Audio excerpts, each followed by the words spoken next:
할렐루야, 감사합니다. 오늘 오후 예배는 우리가 신명기 강독을 신명기 지난주에서 4장 25절에서부터 47절까지 말씀을 우리가 보도록 하겠습니다. 신명기 4장은 율법을 왜 준행해야 되는가, 그 율법을 준행에 대해서 하나님께서 명령하시고 그에 따라서 순종을 우리에게 말씀하십니다. 자, 하나님께서는 우리에게 말씀을 주시면서 왜 여러분 순종을 하도록 했을까요? 그리고 하나님께서는 우리에게 분명히 어떤 선별할 수 있는 자유의 의지를 분명히 주었습니다. 그럼에도 불구하고 이 명령이라는 부분들은 어떤 의미를 가지고 있고, 그리고 순종이라는 의미는 이 자유의지적인 측면에서 과연 연결이 되어 있는가라는 것입니다. 그죠? 우리가 여러분들 이 내용적인 측면에서 보면 자유의지, 명령, 순종은 연결될 수 없는 것이라 우리가 세상적인 측면에서 이렇게 볼 수가 있는 겁니다. 왜냐하면 자유의지는 나에 대한 결정에 대한 것에 대한 자유잖아요. 그죠? 자유잖아요. 그랬을 때에 순종을 할 수도 있는 나의 선택권, 순종하지 아니할 수 있는 나의 선택권. 그죠? 그래서 자유의지라는 것은 거부할 수 있는 자유, 그 다음에 거부하지 아니하고 동조할 수 있는 자유, 모든 것들 부분에 대해서 그 속에 모든 것이 함축되어 있는 것 아니겠습니까? 그런 측면에서 자유의지가 거부하는 것은 쉽게 말하면 죄가 되지 않는 겁니다. 그죠? 자유의지라는 것은 결정할 수 있는 어떤 결단에 대한 부분들이 좋기 때문입니다. 그런데 하나님께서 우리에게 주었던 이 자유의지 속에 어떤 의미를 담고 있는가라는 것을 우리에게 다시 한번 더 조명해 주고 있습니다. 왜냐하면 항상 우리가 떠나지 말아야 될 것 가운데서 하나가 뭔가 하면은, 우리가 이제 교리문답서에 여러분 보시면은 그 당시에 이제 이 이단들로 인해서 교단 각 이런 교리들이 만들어지기 시작하거든요. 그때에 우리 이제 선조들이 가장 주시했던 것들이 뭔가 하면은 하나님과의 관계에 있어서 자유의지를 가지고 있는 그 대상은 피조물이라는 것을 항상 잊어버리면 안 된다는 거예요. 그래서 우리는 이 자유의지를 보았을 때에 이 자유의지는, 우리는 일반적으로 자유의지 이러면 어떤 생각을 먼저 가지고 있는가 하면은 일종의 떨어져 있는 떨어져 나간 존재, 떨어져 나간 어떤 존재 속에서 그 존재적 가치를 그 자체가 자유의지, 자기가 결정짓고 자기가 판단하는 속에서 자신의 어떤 존재 가치를 누리려고 합니다. 그죠? 이런 자유의지적 결정적인 측면에서. 그래서 자유의지라는 것은 존재적 가치적인 측면에서의 그 누구를 중심으로 보게 되는가 하면 자신을 중심으로 이렇게 모든 것을 보게 만드는 것들이 세상적인 이런 자유의지라는 부분에 대해서 해석이라고 이렇게 볼 수 있습니다. 그러나 우리가 성경을 비롯한 원래 하나님께서 자유의지를 준 것을 통해서 우리가 반드시 기억해야 될 것은, 이 자유의지를 통해서 우리가 무엇을 항상 잊지 말아야 되는가 하면 두 가지를 항상 잊지 말아야 됩니다. 첫 번째는 자유의지를 통해서 창조주와, 그리고 우리는 무엇이란 걸 잊지 말아야 됩니까? 이 피조물이라는 것을 여러분 잊지 말아야 됩니다. 그러면은 이 자유의지라는 것은 결국은 창조주는 피조물을 만들 때에 분명히 어떤 목적을 가지고 피조물을 만드는 것 아니겠습니까? 그러면은 이 자유의지도 분명히 이 창조주의 누구의 그 목적을 따라가는 겁니까? 피조물의 목적을 따라가는 거야? 창조주의 목적을 따라가는 겁니까? 그렇죠. 이렇게 되는 겁니다. 이렇게. 이 자유의지가 창조주의 목적을 따라서 움직이는 겁니다. 이거. 그러면 창조주가 왜 피조물에게 자유의지를 줬는가 하면은 이 자유의지 자체가 이 하나의 인격을 형성하는 측면에서의 이게 그 기본입니다. 이 자유의지라는 것은. 우리가 만약에 인격이 있는데 인격 자체가 자유의지가 없다면은 인격은 인격이라고 말할 수 없습니다. 그래서 인격이라는 것은 자기가 분별하고 판단하고 결정하고 이런 부분들을 말하고 있는 겁니다. 그런데 우리의 자유의지는 결정하고 분별하는 데 있어서 어떤 것에 대해서 우리가 분별하고 판단해야 되는가 하면은 하나님께서 우리에게 주신 그 말씀에 대해서 우리는 분별하고 판단하는 것이 아니라, 우리의 의지는 하나님께서 주신 말씀에 어떻게 함으로써 우리의 의지가 순종함으로써 하나님께서 우리를 만드신 그 창조 목적을 이루어가는 그 의지, 그것이 우리의 자유의지입니다. 그러나서 우리의 자유의지는 우리가 선택함에 의해서 우리가 값이 분명히 있습니다. 그때 그 값은 두 가지 값입니다. 하나는 말씀을 어긴 데 대한 값이고 하나는 말씀의 순종함에 대한 값입니다. 오늘 본문에도 여러분 보시면은 신명기를 통해서 율법에 관해서 말씀을 주고 있습니다. 오늘도 이제 4장에서 볼 텐데 율법을 어떻게 하라는 겁니까? 율법을 준행하라는 겁니다. 율법을. 그러면은 이 율법의 준행의 의미는 무엇을 담고 있는가라는 겁니다. 그렇죠? 이제 다음 주에 돼 보면은 이제 우리가 신명기 이제 5장에 이제 들어가면은 10계명에 관해서도 이제 볼 텐데 출애굽기에 대해서 우리가 이미 10계명을 다 공부했지 않습니까? 그래서 이번에 이제 신명기에서는 전체적인 10계명에 대한 의미만 이렇게 이제 짚고 이렇게 넘어가겠습니다. 이 율법의 준행이 어떤 의미를 담고 있는가라는 겁니다. 자, 여러분들 율법의 준행에 대한 의미를 담고 있는 것은 두 가지 측면에서 우리에게 설명을 주고 있습니다. 첫 번째는 이 율법의 준행을 통해서 우리가 이 율법을 행위적인 측면에서 다 지킬 수 있는가라는 겁니다. 다 지킬 수 없습니다. 그죠? 그러면은 두 번째, 이 율법을 통해서 우리가 무엇을 바라봐야 되는가 하면은 하나님의 이 은혜를 바라보라는 겁니다. 하나님의 은혜. 우리가 첫 번째 아담이 죄를 범했을 때도 하나님께서 주신 법을 그의 의지로서 충분하게 이것을 지킬 수 있는 법이었습니다. 그죠? 그 행동으로서. 그래서 그것을 우리가 행위 언약이라고 말하죠. 행위 언약. 그런데 창세기 2장 17절에 이 행위 언약이 아담의 그 불순종으로 인해서 우리가 두 가지의 큰 값을 지불하게 되었죠. 하나는 이 죄의 값이 사망으로 지불하게 되었고 또 하나는 가시와 은근키라는 이런 값을 지불하면서 살아갈 수밖에 없는 이런 불순종의 값이 성립되는 겁니다. 따라서 이 율법의 준행이라는 것은 뭔가 하면은 어떤 측면에서 다시 말하면 우리의 행위적인 측면에서 우리는 우리의 행위로서 첫 번째 아담은 행위로서 그 언약을 지킬 수 있었지만은 이 율법의 준행을 통해서는 무엇을 기억하셔야 되는가 하면은 우리의 행위로서는 하나님께서 주신 이 율법을 지킬 수 없다는 것을 우리는 반드시 기억해야 한다는 겁니다. 그죠? 그러면 그 율법은 왜 줬는가라는 겁니다. 그럼에도 불구하고 하나님께서는 그 율법을 지킬 수 있도록 우리에게 무엇을 더하십니까? 은혜를 더하고 있다는 것을 이 율법의 준행을 통해서 우리는 깨달아야 되는 거예요. 그래서 우리는 율법을 준행할 때에 어떤 율법도 우리는 율법을 완전하게 준행할 수 있는 모습이 우리 속에 없습니다. 왜냐하면 우리가 율법대로 모든 것을 다 지켰습니다. 그럼에도 불구하고 우리는요, 이 율법을 완전하게 지키지 않았다는 것을 증명하고 있는 겁니다. 왜냐하면 이미 사람의 행위로서 드러나는 것이 이 율법의 준행은 안과 밖에 대한 모든 것에 대한 준행을 말하고 있는 것이거든요. 그러면 인간이 가지고 있는 이 죄의 속성은요, 이 율법의 준행을 겉으로는 할 수 있지만은 속으로는 사실은 율법의 완전한 준행 속에 이꼬르가 되지 못하는 거예요. 이런 쪽에서 우리는 율법의 준행을 통해서 우리가 죄인이라는 것을 다시 한 번 더 깨닫고 알게 하는 것이고, 그런가 하면은 또한 이런 속에 하나님께서 우리에게 은혜를 다하셔서 이 율법 가운데 우리를 거하게 하셨다는 것을 우리는 알게 한다는 거죠. 이런 속에 또한 율법의 준행을 통해서 신명기는 말씀을 주고 있습니다. 그리고 또한 신명기는 특별히 율법의 준행을 통해서 우리로 하여금 첫 번째 이스라엘 백성들이죠. 이스라엘 백성들로 하여금 어디로부터 구분되라 그럽니까? 악으로부터의 구별점입니다. 구별점. 이방인들로부터 구별점이 무엇입니까? 율법의 준행으로부터 나타나는 겁니다.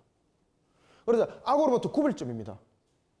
그 다음에 두 번째는 우리가 어떻게 하나님께서 이루시는 그 축복 가운데 임하는가라는 것에 대한 것이 바로 율법의 준행을 통해서 나타나는데, 우리의 행위로서 하나님의 축복을 우리는 쟁취할 수 있는 행위 언약은 없다라는 것을 이 율법의 준행을 통해서 알게 되는 겁니다.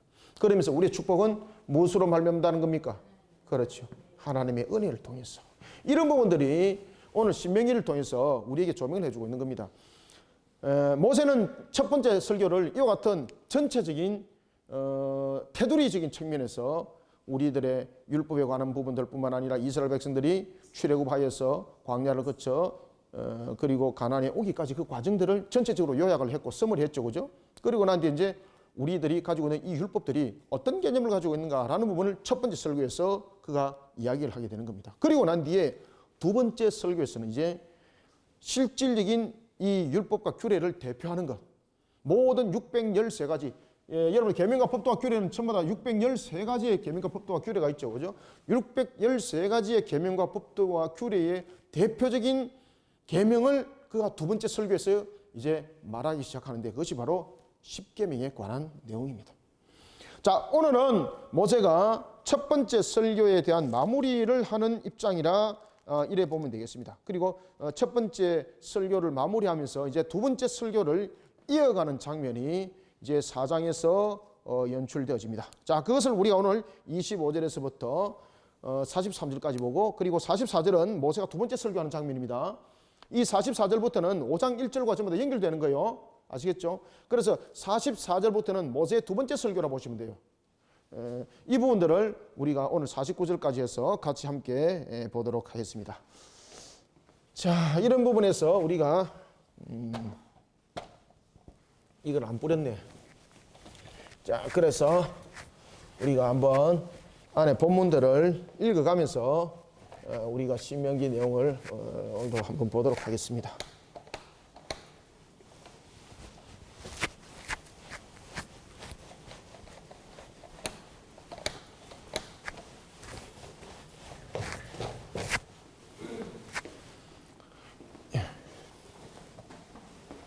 이게 칠판을 닦으면 항상 이게 제가 뿌리 주셔야 돼요. 그래야만 제가 닦을 수 있지. 안 그러면 닦는데 굉장히 힘들어져요, 이게.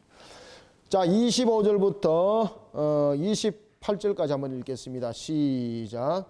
네가 그 땅에서 아들을 낳고 손자를 얻으며 오래 살 때에 만일 스스로 부패하여 무슨 형상의 우상이든지 조각하여 네 하나님 여호와 앞에 악을 행함으로 그의 노를 일으키면 내가 오늘 천지를 불러 정거를 삼노니 너희가 요단을 건너가서 어느 땅에서 속히 망할 것이라. 너희가 거기서 너희의 날이 길지 못하고 전멸될 것이니라. 여호와께서 너희를 여러 민족 중에 흩으실 것이요 여호와께서 너희를 쫓아보내실 그 여러 민족 중에 너희의 남은 수가 많지 못할 것이며. 28절 너희는 거기서 사람의 손으로 만든 바 보지도 못하며 듣지도 못하며 먹지도 못하며 냄새도 맡지 못하는 목석의 신들을 섬기리라. 아멘. 자, 이게 오늘 어떤 이야기를 하고 있는가 하면 이야기를 하고 있는 겁니다. 너희들이 가나안 땅에 거하게 되면은 가나안 땅에 거하게 되면은 어떻게 되는가? 그런데 너희들이 왜 가나안을 떠나게 됐는가? 너희들이 이방 땅에 왜 너희들이 거하게 됐는가? 그리고 이방 땅에 너희들이 거할 때에 어떤 일이 나는가라는 것에 대해서 오늘 두 가지를 먼저 딱 설명을 하고 있는 겁니다. 그래서 이 부분들은 자신들이 이제 장차 일어날 일들에 관해서 모세가 이제 첫 번째 설교에서 이 내용들을 설명하고 있는 겁니다. 너희들이 가나안 땅에 들어가면은 제일 먼저 어떻게 된다고 이야기를 합니까? 너희들이 그 땅에서 이제 아들을 낳고 손자를 얻으면서 오래 살 때라는 것은, 여기서 말하는 것은 오래 산다는 것은 삶의 지속적인 형상을 말하고 있는 거죠.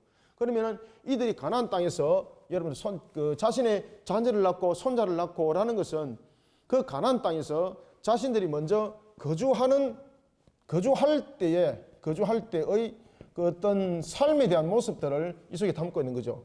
그럴 때 이 거주하는 땅은 그들이 주인된 자로서의 그 삶을 하나님이 주신 기업을 통해서 그렇게 살아간다는 거죠. 그때에 거할 때에 너희들의 삶들은 어떻게 되는가? 여기서 그 기준을 설명하고 있습니다.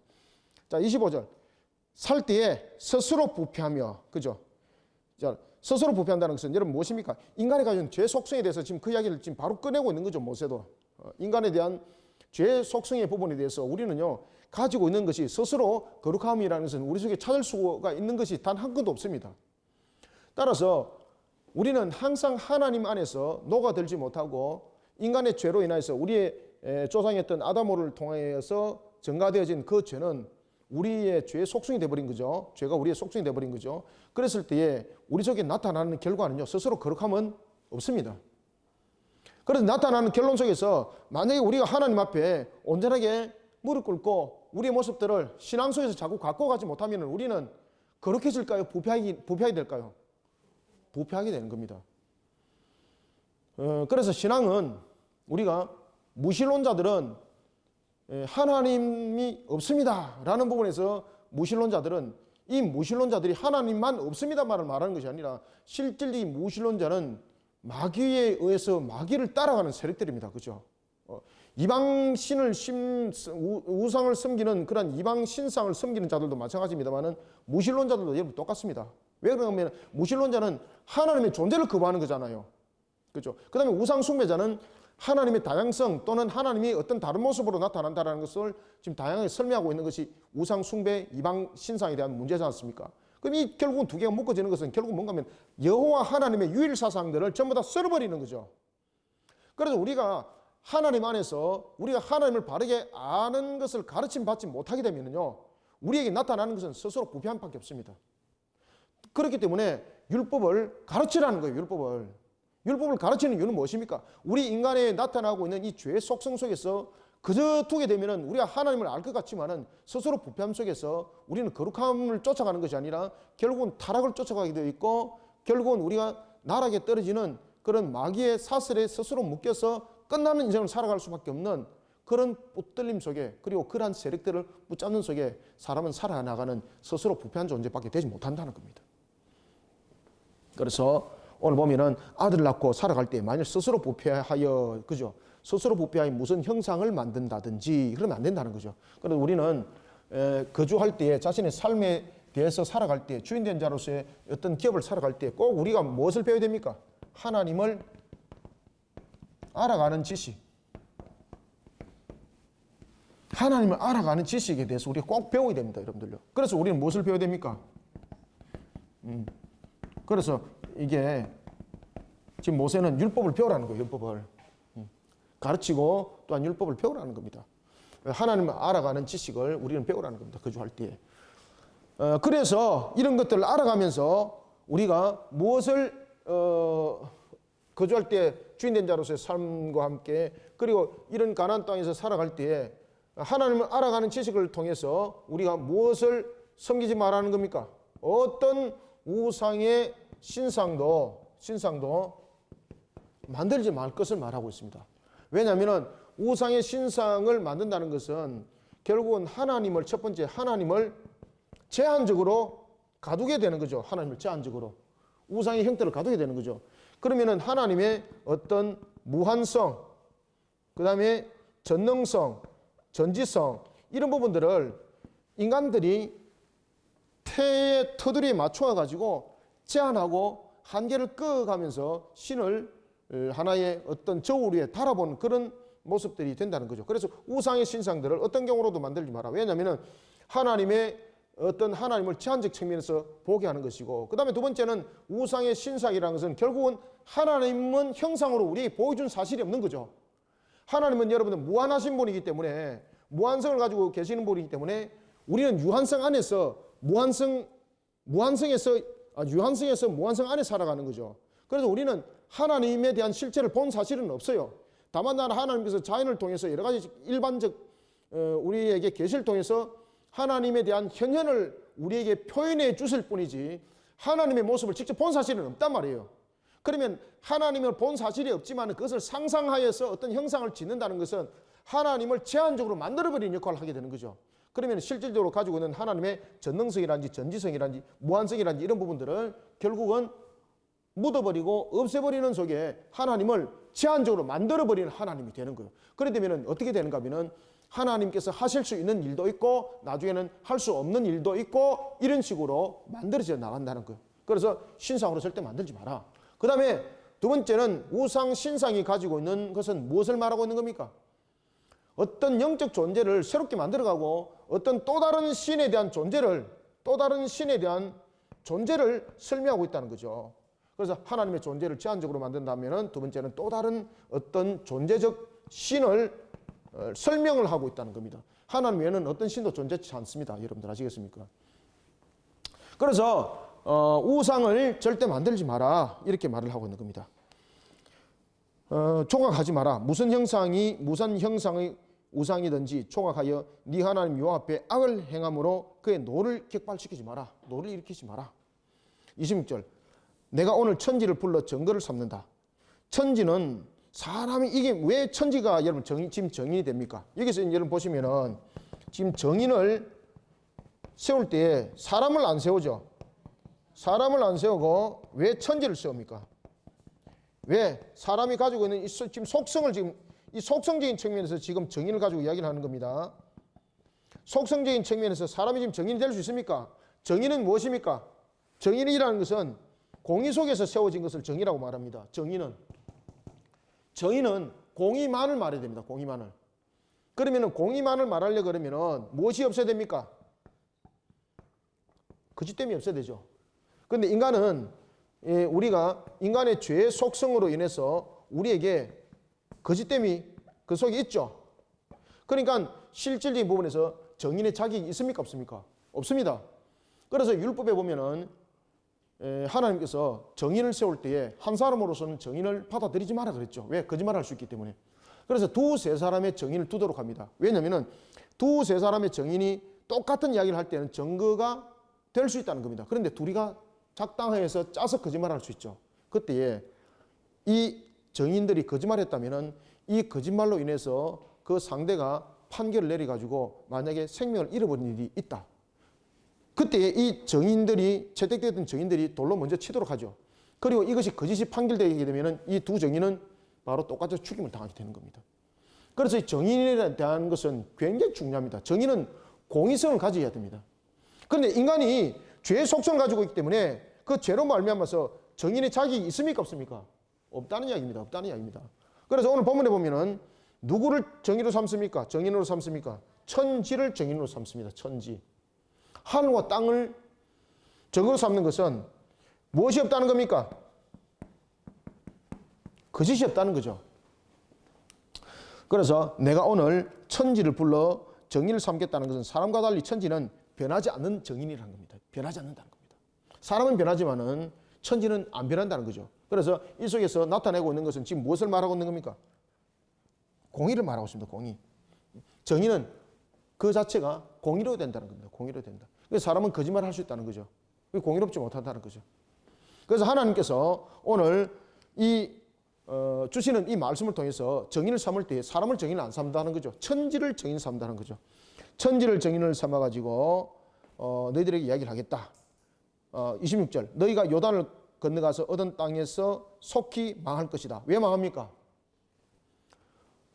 하나님을 하나님으로 섬기지 못하는 하나님을 알아가는 지식 속에서 자신들을 세우지 못하고 우상 신상 속에서 하나님을 제한적으로 가둬버리고 그리고 또한 또 다른 존재적 신을 만들어내는 측면에서 그들이 가지고 있는 것은 하나님을 배반하는 역할밖에 안 되는 거죠. 그렇기 때문에 오늘 본문에 보면은 그렇게 말을 하는 겁니다. 너희들이 그렇게 한 것에 대해서 하나님께서는 어떻게 한다는 겁니까? 천지를 정인 삼아가지고 그리고 26절에 보면은 너희들을 속히 얻은 땅에서 망하게 할 것이다. 그러니 너희들이 그 땅에서 망하지 않고 흥하게 하려면 어떻게 하라는 이야기입니까?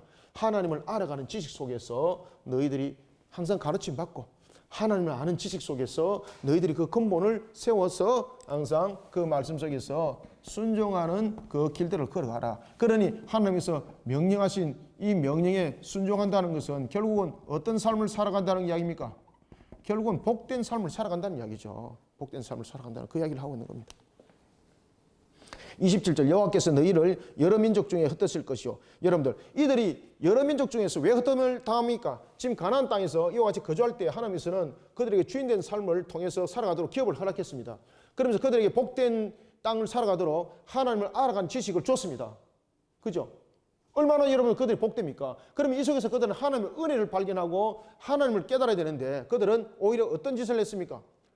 우상 신상을 만들어가면서 하나님을 제한적으로 만들어버리고 또 다른 존재적 신들을 만들어가는 속에서 하나님을 배반하더라는 겁니다. 그러면 그들이 이 주인된 기업 땅에서 하나님이 주신 기업에서 살아갈 수 있는 자격이 있다는 거예요? 없다는 거예요? 없다는 겁니다. 지금 그 이야기를 하고 있는 겁니다. 따라서 그들이 거주할 삶에 대해서 주인된 자로서 살아가는 이 기업에 대해서 이 기업은 자신들이 주인된 자로 살아가지만은 이 땅에 대해서 주관자가 누구라는 이야기입니까? 첫 번째 주관자 하나님이라는 것이고 그 다음에 땅을 살아가다 보면은 주관이 있는가 하면은 땅은 법적인 부분이죠. 그러면 법적인 부분은 주권이죠. 그죠? 내가 거기에 대해서 주권이 있으면 내가 법적으로 내 땅이잖아요. 그러면 그들이 가나안 땅에서 살아갈 때에 주인된 자로서 기업을 받았습니다. 그러면은 그들이 만약에 그들이 주관하고 그들이 주권을 가진다 그러면은 하나님께서는 그 주권과 그 주관하심을 그들에게 이미 다 줬기 때문에 가나안 땅에서 그거 쫓아보내면 안 됩니다. 그죠? 지금 이해됐죠? 그들이 가나안 땅에 살아가지만은 분명히 거주할 삶이 주인된 자로서 하나님의 기업을 가지고 살아갑니다. 그런데 그럼에도 불구하고 주관자는 누구란 이야기입니까? 하나님이라는 이야기입니다. 누가 주권자라는 이야기입니까? 하나님이 주권자라는 이야기입니다. 그래서 주권자 되시고 주관자 되시는 하나님을 배반하면은 그들은 그 기업으로부터 당연하게 쫓김을 당하는 건 당연하다는 이야기예요. 만약에 그들이 땅의 주인이었습니다. 그들이 주관자였고 그들이 법적으로 주권자였습니다. 그러면 하나님께서 그 땅을 쫓아보내면 안 됩니다. 그러면 하나님이요 침탈자가 되는 겁니다. 침탈자. 왜? 뺏겨가지고 빼앗은 침노자가 되는 거예요. 지금 하나님께서 그 땅에서 그들을 쫓아보낸 것은 하나님께서 침탈자가 아니라는 이야기예요. 원래 주인은 누구라는 이야기입니까? 그렇죠. 그래서 그들이 가나안 땅에서 주인된 자로서 기업을 하나님이 주신 기업을 살아가지만은 주관자는 누구라는 걸 잊지 마라. 주권자는 누구라는 걸 잊지 마라. 이걸 잊지 말라는 거. 이걸 잊지 마라. 주관자 되시고 주권자 되시는 하나님을 배반해서 너희들이 어찌 복된 삶을 살아갈 수 있는가? 그러니 너희들은 정말로 이 땅에서 영원한 기업을 누리고 너희들이 주인된 자처럼 살아가는 복된 자가 되려 그러면은 이 말씀 속에서 너희들이 참으로 복되게 살아가라. 그런데 그들이 그것을 벽을 해버리는 겁니다. 그게 왜 그렇습니까? 인간이 가지고 있는 죄 속성 때문에 그런 거예요. 우리의 인간이 가지고 있는 이 죄 속성 스스로 부패하는 것밖에 여러분 연결되지 않습니다. 그러면 우리가 이 스스로 부패한 이 부분들을 속성들을 죄 속성들을 어떻게 우리는 이것을 도말시켜야 되겠는가? 우리의 인위적인 모습으로 안 된다는 거죠. 하나님의 은혜 속에서 말씀 안에 녹아들면서 날마다 우리를 회개신앙 속에서 우리를 근본으로 바로 세워져 나가지 않으면 아니 된다는 겁니다. 그런데 그러한 속에서 그들이 세워지지 못하니까 지금 쫓김을 당하는 거예요. 그래서 쫓김을 당해서 그들이 어디 갔습니까? 지금 모세가 지금 그 이야기를 하는 겁니다. 예언의 말씀을 하는 겁니다. 그러면은 모세가 지금 어떤 이야기를 하고 있는가 하면은 BC 586년에 일어날 예루살렘 성에 대한 파괴 부분에 대해서 바벨론의 포로로 끌려가는 부분을 지금 설명하고 있는 거죠. 지금 예언을. 그리고 이들 속에서 다시 그들이 귀환할 예루살렘에 귀환할 이 부분도 함께 귀환을 예언하고 있는 거예요. 그러면은 이와 같이 하나님을 배반하여서 그들이 포로된 자가 되었다면은 그들이 다시 예루살렘으로 귀환할 것인데 이 귀환에 대한 부분들은 바로 뭔가 하면은 자신들의 죄를 어떻게 하는 겁니까? 회개하는 겁니다. 회개할 때 그들이 그냥 회개하는 것이 아니라 하나님께서 어떻게 하는 겁니까? 은혜를 베푸셔서 회개를 하는 것이고 그리고 회개하는 것으로서 끝나면은 끝나는 것이요. 그때 하나님께서 회개하는 자를 다시 어떻게 합니까? 돌이키시죠. 돌이킴. 이것도 모든 것이 하나님의 은혜라는 겁니다. 하나님께서 그들의 회개를 받으시고 그들을 다시 예루살렘으로 돌아오게 만든다는 거죠. 그것도 하나님의 은혜라는 겁니다. 그러니까 모든 것에 대한 주관자 되시고 주권자 되시는 하나님께서 우리를 향해서 베푸시는 은혜를 항상 잊지 마라. 그리고 그 주권자 되시고 주관자 되시는 하나님의 그 말씀에 항상 우리는 긴밀하게 들어서 응답해야 되는 피조물이라는 것을 잊지 마라. 이 근본을 잃어버리게 되면 우리의 근본을 다 잃어버리게 된다. 그것을 첫 번째 설교에서 지금 핵심으로 이야기를 하고 있는 겁니다. 핵심으로. 그래서 26절에 보면은 내가 오늘 천지를 불러 정거를 삼노니 너희가 요단을 건너가서 얻은 땅, 요단에 가서 얻은 땅은 가나안 땅이죠. 속히 망할 것이라. 망한다는 것은 무슨 이야기입니까? 그들이 하나님을 배반해가지고 포로된 자가 된다는 겁니다. BC 586년에 무너짐을 당한다는 거죠. 그래서 거기서 너희의 날이 길지 못하고 저멸되리라. 거기서는 가나안 땅이죠. 26절에. 그런데 27절 보십시오. 여호와께서 너희를 여러 민족 중에 흩으실 것이요. 이거는 BC 586년에 그들이 포로된 자가 되어서 바벨론으로 그들이 끌려감을 당하게 되는 거죠. 그죠? 그리고 이제 그들이 여러분이 이제 잘 아시는 것처럼 BC 523년 또는 524년에 그들이 바벨론의 포로로부터 그들이 회복을 받게 되는 그런 역사가 이 속에서 이제 일어납니다.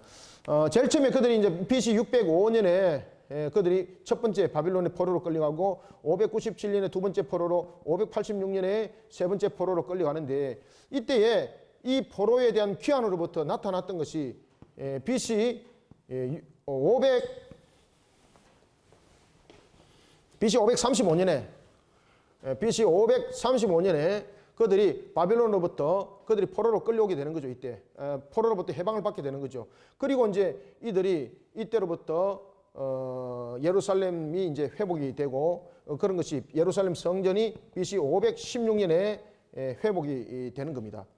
그러니 그들이 첫 번째 포로로부터 끌려와서 약 한 20년 뒤에 예루살렘 성이 여러분들 회복이 되는 거죠. 그죠?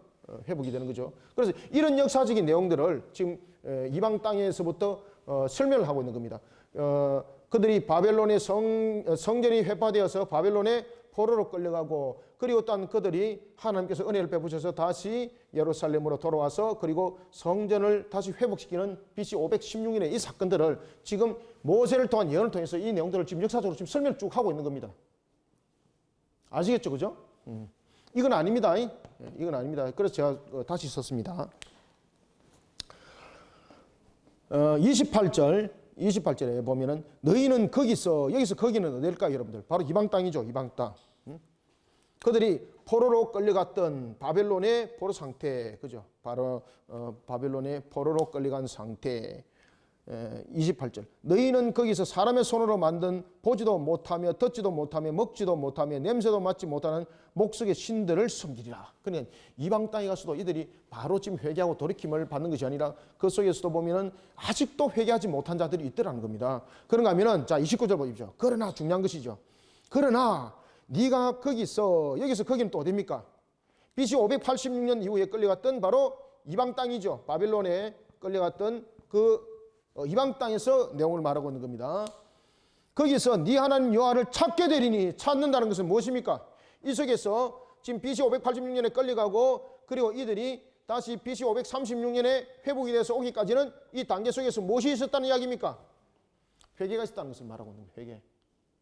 그래서 역사적인 측면에서 바로 BC 605년, 597년, 586년 세 차례 붙잡힘이 있었죠. 그리고 난 뒤에 특히 586년을 강조하는 이유는 이 속에 무엇이 있었습니까? 성전 파괴가 있었죠. 이 속에 성전 파괴가 있었죠. 그리고 그 속에서 바빌론 속에서 회개하는 자가 있었고, 두 가지를 측면합니다. 회개를 하는 자가 있었고 회개를 하지 아니한 자가 있었더라. 그 회개를 하는 자는 BC 535년에 다시 돌아올 것을 지금 모세의 입을 통해서 지금 이 역사적인 것을 지금 내용을 설명하고 있습니다. 이 내용을. 그 예언대로 그 모든 것들이 이제 일어나는 겁니다. 자, 29절. 그러나 네가 거기서 끌려간 이방 땅이죠. 네가 거기서 네 하나님 여호와를 찾게 되면, 찾게 된다는 건 무엇이에요?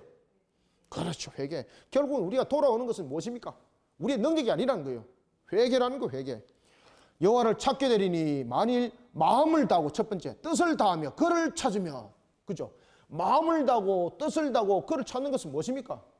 회개함이죠. 여러분, 회개는 그냥 생깁니까? 하나님을 알아야지. 하나님을, 그죠? 하나님을 아는 지식 속에, 그것도 하나님께서 베푸시는 은혜죠. 그래서 회개도요 우리의 인위적으로 나타나는 것 아닙니다. 회개도 하나님께서 우리에게 베푸시는 은혜 가운데 나타나는 거예요, 여러분들요. 마음을 다하고 무엇을 다하고 뜻을 다하고 그를 찾으면 결과는 어떻더리라? 만나리라. 그죠? BC 535년에 만나리라. 예루살렘으로 돌아간다는 거죠. 그리고 난 뒤에 20년 걸리는 그런 기간 속에서 BC 516년에 드디어 무엇이 세워지는 겁니까? 두 번째 성전이었던 스룹바벨 성전이 이 속에 세워지게 되는 것을 지금 설명하고 있습니다. 만나리라. 그죠? 만나리라. 누구를 만나리라? 그래서 여기서 만나리라는 것은 영적 회복입니다. 영적 회복. 그리고 만나리라는 것은 영적 회복인 측면과 그 다음에 역사적인 측면에서 무엇을 말합니까? 성전 회복입니다. 성전 회복. 여기에서 성전 회복은 우리가 BC 516년에 있었던 무슨 성전입니까? 그렇죠. 스룹바벨 성전. 역사적인 측면에서 이 내용들을 전부 다 설명하고 있는 겁니다. 30절부터 31절 시작. 이 모든 일이 네게 임하여 환난을 당하다가 끝에 네가 네 하나님 여호와께로 돌아와서 그의 말씀을 청종하리니 네 하나님 여호와는 어떤 하나님? 자비하신 하나님.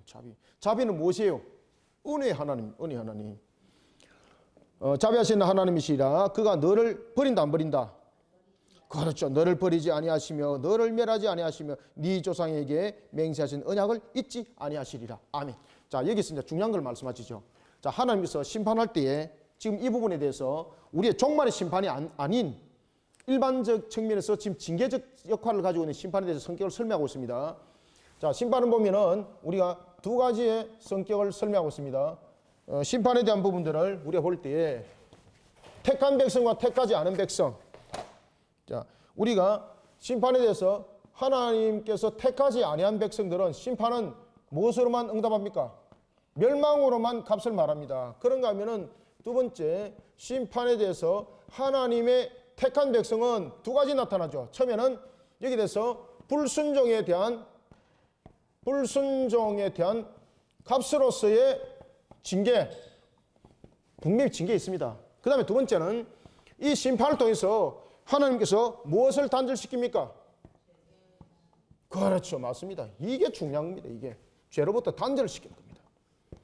죄로부터 단절시켜가지고 이 속에서 이제 회개시키는 거예요. 이 속에서. 그러니 하나님의 택한 백성은 징계 가운데서도 그 값은 있지만은 하나님께서 버렸다 안 버렸다? 안 버린다는 겁니다. 안 버린다는 겁니다. 안 버린다는 겁니다. 왜 인상을 많이 썼습니까? 전부 다. 공부들 지금 열심히 한다고 지금 인상을 쓰십니까? 예. 아시겠죠? 그죠? 그래서 이 내용들이 동일하지만은 다른 결론을 가지고 있습니다. 동일하지만 다른 결론을 가지고 있습니다. 32절부터 35절까지 읽읍시다. 시작. 네가 있기 전 하나님이 사람을 세상에 창조하신 날부터 지금까지 지나간 날을 상고하여 보라. 하늘 이 끝에서 저 끝까지 이런 큰 일이 있었느냐? 이런 일을 들은 적이 있었느냐? 어떤 국민이 불 가운데에서 말씀하시는 하나님의 음성을 너처럼 듣고 생존하였느냐? 어떤 신이 와서 시험과 이적과 기사와 전쟁과 강한 손과 편팔과 크게 두려운 일로 한 민족을 다른 민족에게서 인도하여 낸 일이 있느냐? 이는 다 너희의 하나님 여호와께서 애굽에서 너희를 위하여 너희의 목전에서 행하신 일이라. 이것을 네게 나타내심은 여호와는 하나님이시요 그 외에는 다른 신이 없음을 네게 알게 하려 하심이니라. 아멘. 맞죠, 그죠? 바로 그와 같은 일들을 한 것은 다른 신은 존재하지 않는다는 겁니다. 그러면 다른 신이 존재케라고 우리로 하여금 미혹하는 영이 있는데 그것이 바로 마귀의 영이라는 것을 깨달으라는 겁니다. 여러분들 구약 성경에는 보면요, 성령에 관해서 단어를 직접적으로 쓰고 있는 적이 없죠. 거의 없죠. 그런데 구약 성경은 성령에 관해서 엄청난 많은 이야기를 하고 있습니다. 특히 에스겔서는 보면요, 성령에 관해서, 그리고 우리가 구약 성경을 여러분 보시면은 성부, 성자, 성령의 그 역할들이 어떻게 일어나는가를 우리에게 아주 상세히 조명해줘요. 그리고 구약 성경에서 특히 여러분 잘 보시면은 특히 영적 전투 부분에서 넘어져 버리면 당하게 되면은 우리 속에는 길이 없다는 것을 함께 설명해주고 있고, 그리고 이런 영적 전투를 어떻게 이겨나가야 된다는 것도 조명을 해주고 있는 것이 바로 모세 오경입니다. 오늘 본문에도 보면 그런 이야기를 합니다. 네가 있던 전 하나님이 사람을 세상에 창조하신 날부터 지금까지 지나간 날을 상고해봐라. 그때 하늘 이 끝에서 저 끝까지 이런 큰 일이 있겠는가? 여러분들 역사 속에서 행하신 하나님의 그 일하심을 통해 하나님이 지금 어떤 분인가를 지금 설명해 주고 있습니다. 그때에 여러분들 이 세상 이 끝에서부터 저 끝까지 창조하실 때에 우리 인간이 존재한 적이 있습니까? 우리는 뭐 본 사실 없잖아요. 그죠? 그리고 우리가 인간이 창조되어지고 하나님 외에 다른 신에 대한 존재에 대해서 존재한 적이 있었습니까? 없었습니다. 그럼 결국은 그러한 존재적인 부분들이 만들어진 것은 무엇인가 하면 인간의 죄로 인하여서 만들어졌던 상황, 그 현실이라는 것을 다시 한 번 더 모세가 하나님의 입을 통해서 하나님께서 모세의 입을 통해서 다시 한 번 더 우리에게 증거해 주고 있다는 사실입니다. 보라, 하늘 이 끝에서 저 끝까지 이런 큰 일이 있었느냐? 그죠? 이거는 천지 만물을 창조하셨던 하나님의 그 역사. 그러니까 이 천지 만물의 창조는 하나님 외에 다른 어떤 신들이 행한 적이 있는가 말입니다. 신도 존재하지 않았다는 겁니다. 다른 신도. 그리고 시내산 언약을 통해서 시내산의 또한 상황을 설명합니다. 어떤 국민이 불 가운데 말씀하시는 하나님의 음성을 너처럼 듣고 생존했는가? 이거는 모세의 위담을 말하는 것 아닙니다. 이 속에서 지금 강조하는 것은 무엇입니까? 지금 무슨 이야기를 하고 있는 겁니까? 어떤 국민이라는 것은 지금 구별됐다는 이야기죠.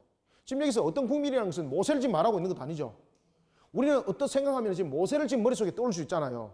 그래서 모세의 탁월함, 모세의 위대함 이렇게 설명할 수 있는데 이 본문은 지금 그 말을 하고 있는 것도 아닙니다. 어떤 국민이 불 가운데서 말씀하시는 하나님의 음성을 들은 적이 있는가 이 말입니다. 듣고 생존한 적이 있는가 이 말입니다. 이건 무슨 이야기입니까? 하나님의 거룩성의 존재 앞에 인간은 죄의 속성을 가지고 있는 그 모습은요, 하나님의 거룩성 앞에는 전부 다 사실은 소멸될 존재밖에 안 된다는 겁니다. 그래서 어떻게 존재할 수 있느냐 이 말입니다. 시내산에서 그 하나님의 음성을 듣고, 심지어 시내산에서 하나님의 그 현현함의 모습을 보고 어떻게 너희들은 소멸하지 않고 다 생존해 있었는가 이 말입니다. 이건 무슨 이야기를 하고 있습니까? 하나님의 전적인 은혜입니다, 이게. 그래서 오늘 본문에서 강조하고 있는 것은 하나님의 전적인 은혜를 너희들은 기억해라는 겁니다. 모세가 지금 그 이야기를 하는 게 첫 번째 설교에서 우리는 하나님의 전적인 은혜를 기억해야 된다. 어디서? 시내산에서 우리는 시내산에서도 그것을 직접 겪었지 않느냐. 어느 국민이 생존했느냐 말이에요. 어느 국민이. 인간의 죄 속성으로 생존할 수 없거든요. 그 다음에 34절. 어떤 신이 와서 시험과 이적과 기사와 전쟁과 강한 손과 편파를 크게 두려워한 일로 한 민족을 다른 민족에서 인도해낸 일이 있는가? 없다는 이야기예요. 이거는 무슨 사건입니까? 출애굽 사건. 출애굽 사건을 통해서 10장을 함께 설명하고 있는 거죠. 그리고 35절. 이것을 네게 나타내심은 여호와 하나님이시요 그 외에 다른 신이 없음을 네게 알게 하려 하심이라. 그래 결국은 출애굽에 대한 사건, 시내산에 대한 사건, 이 모든 사건들이 하나님 여호와 하나님 외에는 어떤 신도 존재하지 않는다는 것을 우리에게 이미 정리해 줬고 그런 사실이 아닌가. 그리고 특히 그들이 출애굽했을 때 애굽으로부터 일어났던 10장에 대한 문제, 그죠? 애굽에서 일어났던 그 10장의 문제는 애굽이 가장 강력하게 섬겼던 10신에 관한 하나님의 심판함이죠. 그런데 그렇게 심판했는데 그 신들이 있었습니까? 허무함이라는 것이요. 그들이 다산의 신이라고 섬겼던, 그리고 그 출산에 대한 신들을 이야기를 하고 있었던 나일강에 대한 문제, 그리고 다산의 신이라고 말했던 뭐 개구리, 그 다음에 마지막으로 생명에 관해서 이야기를 하고 있을 때에 생명과 생명은 첫 번째 장과 10번째 장은 전부 다 생명과 생명으로 그 끝을 맺는 거죠. 이것은 무엇을 말하고 있는가 하면 우상의 신을 말하고 있는 그들이 섬겨있던 우상의 신은 신이 아니라는 것을 정면하고 있고, 그 다음에 그 우상에 대해서는 그 모든 것을 하나님께서는 심판한다는 것을 10장을 통해서 설명했던 것, 그걸 나타내 보였던 것들 우리 이미 다 봤지 않는가? 어떤 신도 존재하지 않는다는 것 우리 이미 그것을 다 익히 알았지 않는가? 이 출애굽의 사건을 통해서 말이다. 36절 38절까지 세 절 시작. 여호와께서 너를 교훈하시려고 하늘에서부터 그의 음성을 네게 듣게 하시며 땅에서는 그의 큰 불을 네게 보이시고 네게 불 가운데서 나오는 그의 말씀을 듣게 하시느니라. 여호와께서 내 조상들을 사랑하신 고로 그 후손인 너를 택하시고 큰 권능으로 친히 인도하여 애굽에서 나오게 하시며 너보다 강한 여러 민족을 네 앞에서 쫓아내고 너를 그들의 땅으로 인도하여 들여서 그것을 네게 기업으로 주려 하심이 오늘과 같으니라. 아멘. 그죠? 그래서 36절 시내산에서 우리에게 들려주신 은혜의 말씀,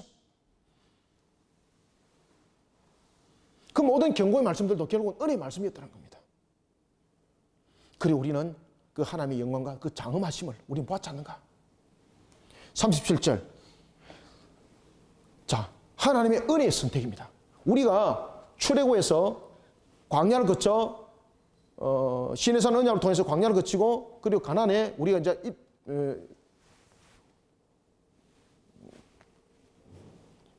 직접 이제 가는 그 가나안의 입구에서 지금 기업으로 허락하신 그 땅을 우리가 접수하는 그 측면에서 지금 이 모든 것들을 지금 바라보고 있는 우리, 그럴 때 하나님은 이렇게 말씀하십니다. 37절 여호와께서 네 조상들을 사랑하신 고로, 그죠?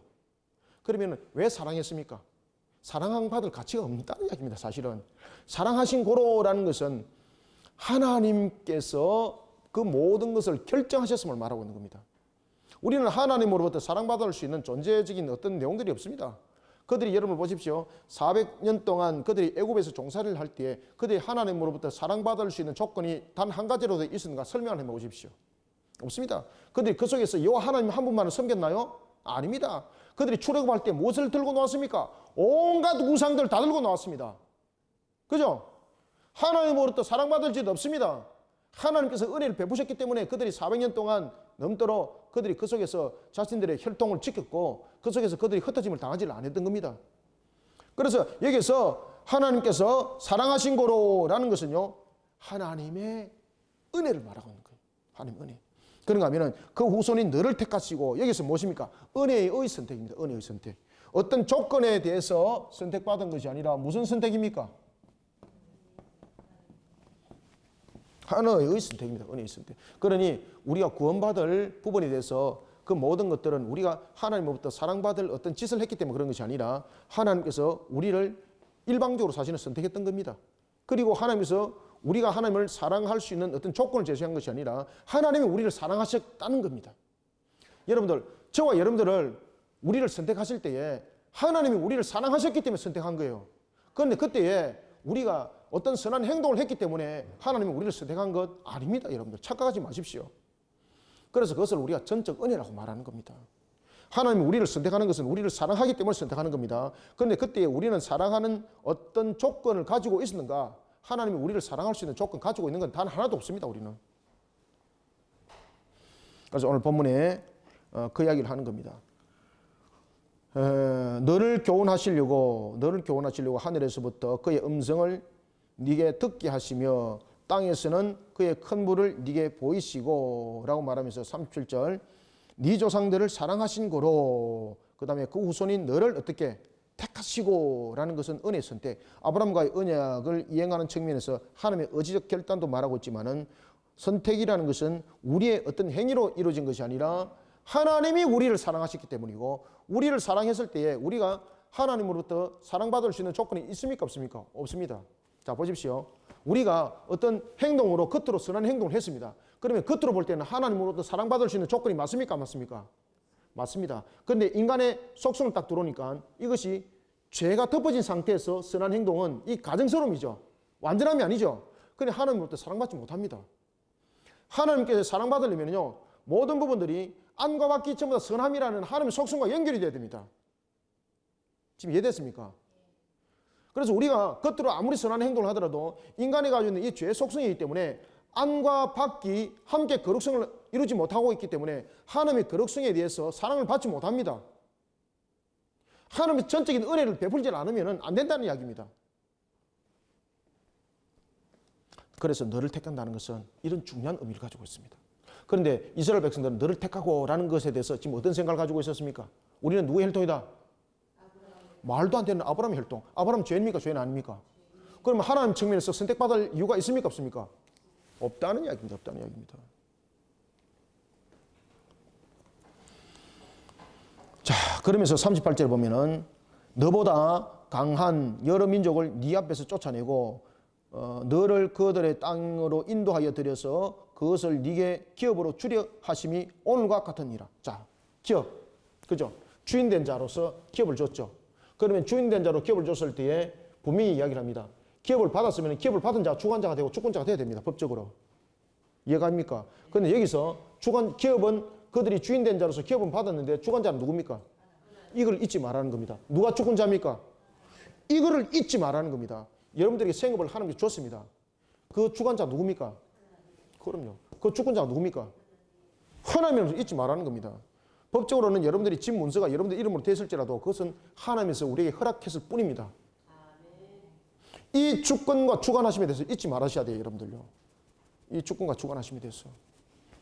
이걸 잊어버리니까 이들이 교만함 속에 빠져버린 거예요, 이들이.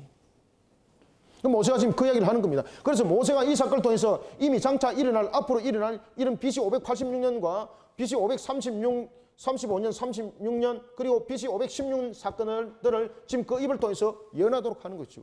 이 예언대로 전부 다 모든 것 다 이루어집니다, 나중에.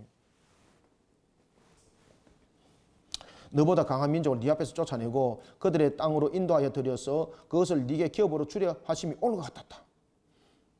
그 다음에 39절. 그런즉 너는 오늘 위로 하늘에나 아래로 땅에 오직 누구만을 섬겨라. 그렇죠. 왜 여호와만을 섬겨야 되죠? 여호와가 누구기 때문에? 주관자, 주권자. 그런데 주관하시고 주권하실 때 절대 주관자고 절대 주권자입니다.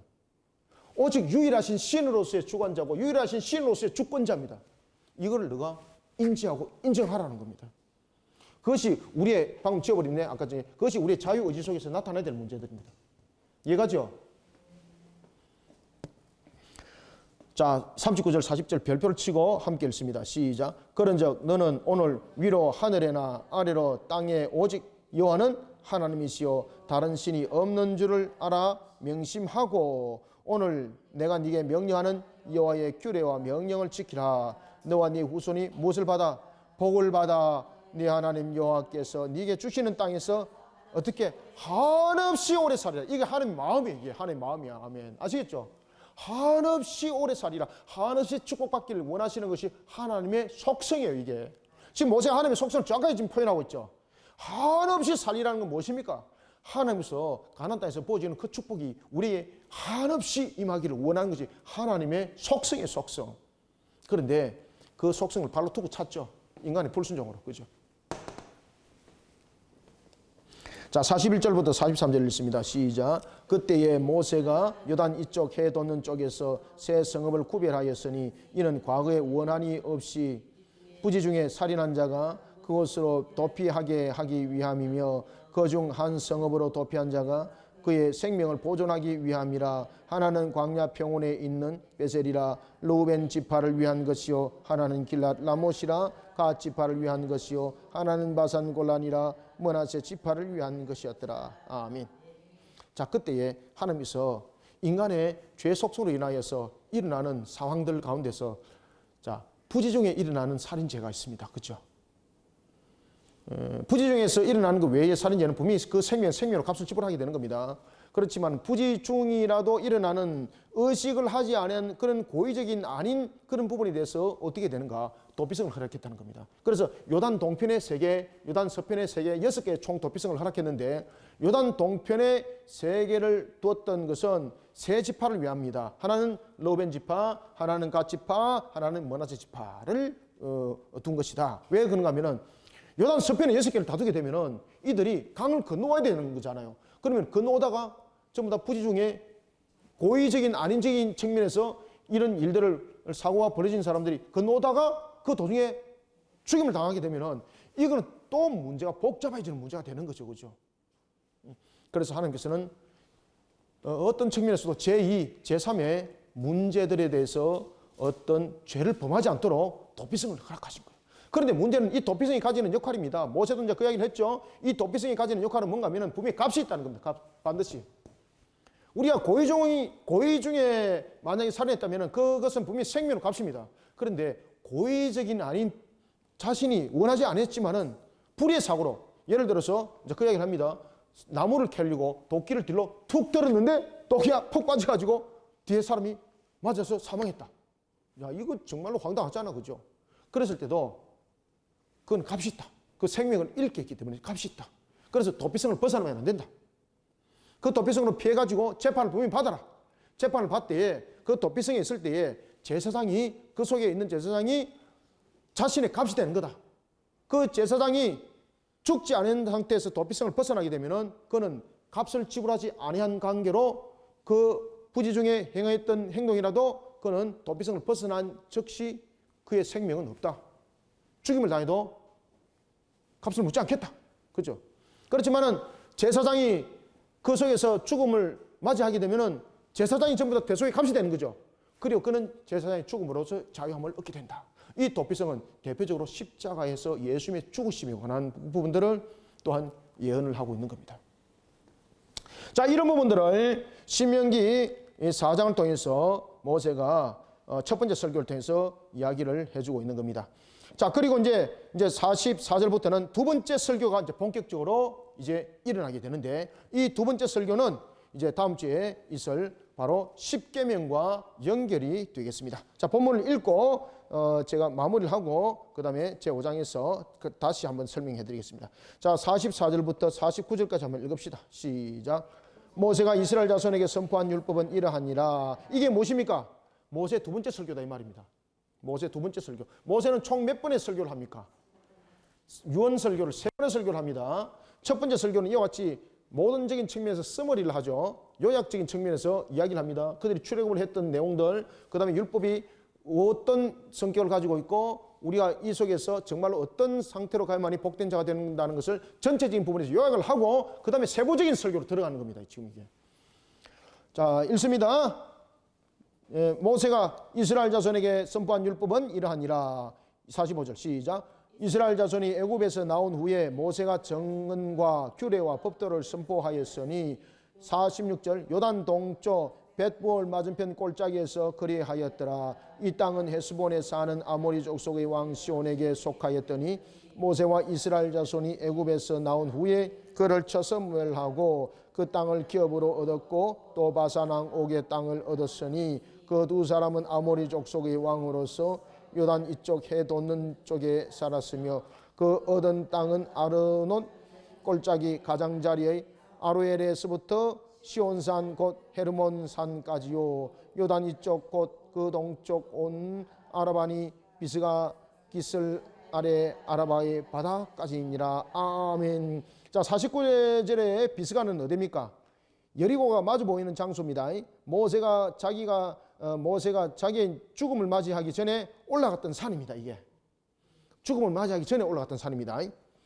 그래서 신명기 34장 1절에 보면은 이 비스가 산에 대해서 또 이야기를 합니다. 자, 오늘은 이제 보면은 46절에 보면은 45절에 보면 시내산에서 율법이 선포된 것을 말하고 있고, 그 다음에 46절에 요단 동쪽 벳볼 맞은편 골짜기는 어딜까? 이런 모압 평지입니다. 지금 모세가 모압 평지에서 세 편의 설교를 하고 있죠. 지금 그곳에서 자신이 이제 두 번째 설교를 한다는 이야기입니다. 요단 동편 벳볼 맞은편 골짜기는 바로 모압 평지를 말하고 있는 겁니다. 그 속에서 지금 또 어떤 이야기를 꺼내고 있죠? 바산 왕 옥 이야기 또 하고 있죠. 그죠? 아모리 족속의 왕 시온의 이야기를 하고 있고, 그보다 더 강력한 바산의 왕 옥의 땅을 빼앗았죠. 그 옥의 왕의 땅은 빼앗아가지고 정말 이스라엘의 두 지파가 나눌 정도로 풍족하였고 기름진 땅이었죠. 그리고 그 바산의 왕 옥은 특히 그 어느 누구도 대적해서 이길 수 없는 그런 상대였는데, 우리가 그들을 물리친 것은 하나님의 은혜였다라는 것입니다. 모압 언약. 모압 언약이 이제 시내산 언약의 갱신인 것처럼 이제 정복의 경우도 이제 새로운 사건이 아니라는 겁니다. 하나님께서 이스라엘에게 약속하신 옛 언약을 이미 성취하도록 하셨던 그 옛 언약을, 그 명령을 통해서 이제 회복시키는 것이라는 거예요.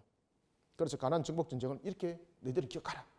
하나님께서 우리의 그전에 40년 전에 말씀하신 것을 이제 우리는 회복하는 그런 측면의 신앙의 걸음을 걸어야 된다.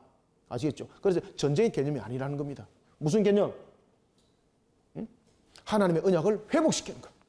회복시키는 측면에서의 신앙의 걸음이라는 것을 너희들은 반드시 기억해라. 그래서 정복전쟁이지만 이것은 신앙의 걸음이라는 거죠. 침략전쟁이 아닙니다. 침탈하고 침노하는 침략전쟁이 아니에요. 그래서 여기서 정복전쟁은 바로 신앙의 여정의 걸음이었고, 하나님의 언약의 성취적 측면에서의 40년 전을 회복하는 것을 지금 말하고 있는 것입니다. 그래서 47절은 그 이야기를 하는 겁니다. 그 땅을 기업으로 얻었고, 그죠? 그 땅을 기업으로 얻었고, 또 바산 왕 옥의 땅을 얻었으니, 지금 자신들이 전쟁을 벌려가지고 빼앗았다 이야기를 안 하잖아요. 그죠? 얻었으니라는 것은 전부 다 모든 내용들은 무엇을 담고 있습니까? 언약의 회복을 담고 있습니다. 언약 회복. 그 다음에 신앙의 여정의 걸음을 말하고 있습니다. 그죠? 언약 회복.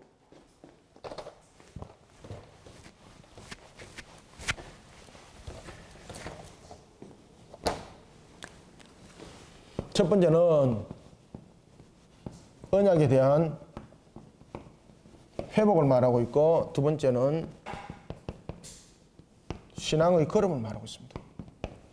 그래서 그 땅을 빼앗은 땅이 아니라는 겁니다. 그리고 그 땅을 전쟁을 통해서 그들이 노략질했고 침략해서 빼앗은 것이 아니라는 이야기예요. 그래서 그것을 얻었고라는 겁니다. 얻었고. 누가 줬다는 이야기입니까? 그렇죠. 그래서 여기서 얻었고라는 것은 가나안 전쟁은 침략 전쟁이 아니라 바로 언약에 대한 회복이고 신앙의 걸음의 여정이었다는 것을 너희들이 기억해라. 그래서 47절에 얻었고 얻었으니 요단 이쪽 해 돋는 쪽에 살았으며 라고 말하는 겁니다. 그리고 48절부터 49절에 보면은 얻었던 땅은 아르논 골짜기 가장자리 아로엘에서부터 시온산 헤르몬산까지요 라고 말하면서 이제 비스가 기슭의 바다까지다. 이제 끝까지 이제 설명을 하는 거죠. 여리고 맞은편에 보이는 장소, 모세가 자기의 죽음을 맞이하기 전에 올라갔던 산, 그 산을 통해서 그가 이제 그 산을 기억하면서 두 번째 설교를 하게 되는데, 그것이 바로 십계명 설교가 되겠습니다. 자, 오늘은 우리가 여기까지 하고요. 우리가 신명기 이제 4장까지 이제 첫 번째 설교를 통해서 우리가 모세가 하나님을 통하여 주신 그 음성을 우리가 삼가 잘 깨닫게 됩니다. 출애굽의 여정에 대한 부분들을 이제 회고하게 되는 거죠. 첫 번째 설교가. 그래서 첫 번째 설교는 우리가 보면은 1장부터 4장까지가 첫 번째 설교고, 그다음 두 번째 설교가 제일 길죠. 두 번째 설교는 보면은 이제 4장 44절에서부터 26장까지죠. 26장까지. 그것이 두 번째 설교가 됐고, 세 번째 설교가 또 짧죠. 세 번째 설교는 27장에서부터 서머리 할 때 제가 한번 말씀드렸죠. 그죠? 서론할 때 27장부터 30장까지가 바로 세 번째 설교가 되겠습니다. 자, 그러면 다음 주는 두 번째 설교를 통해서 하나님께서 우리에게 어떤 말씀을 주시는지 조명해 보도록 하겠습니다. 오늘은 여기까지 공부하고 마치도록 하겠습니다. 살아계신 아버지 하나님, 주께서 베푸시는 은혜를 감사드립니다. 오늘도 우리에게 눈에는 보이지 않지만 살아계신 하나님께서 오늘도 우리에게 주신 말씀 속에 녹여들게 하여 주시고, 우리로 하여금 삶의 여정을 향해서 달려갈 때 오직 살아계신 하나님만을 바라보게 하시니 감사합니다. 모세가 첫 번째 설교를 통하여 그가 출애굽의 여정을 회고하고, 그리고 또한 율법이 주어진 배경과 그리고 율법에서 말하는 순종이 무엇을 말하는지를 우리로 하여금 마지막으로 조명하게 하였습니다. 하나님, 결국은 율법에 대한 준행은 우리로 하여금 가나안 땅에서 영원히 복되게 살아가게 하시는 하나님의 은혜의 결실이었습니다.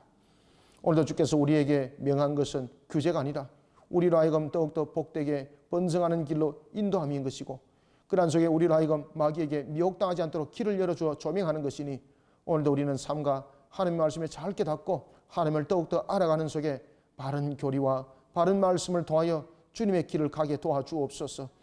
오늘도 주님의 주신 말씀으로 우리 성도들 새롭게 일어나게 하여 주시고, 주님의 주신 말씀으로 우리 성도들 주님의 능력으로 세상 속에 성자 되게 하여 주시고, 주님의 주신 말씀의 조명으로 갈 길 알게 하여 주옵소서. 오늘도 우리의 연약함을 아시고 부족함을 아시는 하나님께서 우리의 성도들을 새롭게 하여 주시고, 하나님 안에서 모든 것이 조명되어지고 능력으로 나타나게 하여 주시기를 원합니다. 오늘 특히 모세 첫 번째 설교를 마무리하면서 하나님께서 우리에게 주신 가나안 땅에 정착하여 하나님을 더욱더 알아가는 지식 속에 복되게 살아가라고 했던 이 말씀이 우리 모든 성도들의 삶의 인격이 되게 하여 주시고, 삶의 여정의 등불이 되게 하여 주옵소서. 예수님의 이름으로 기도드립니다. 아멘.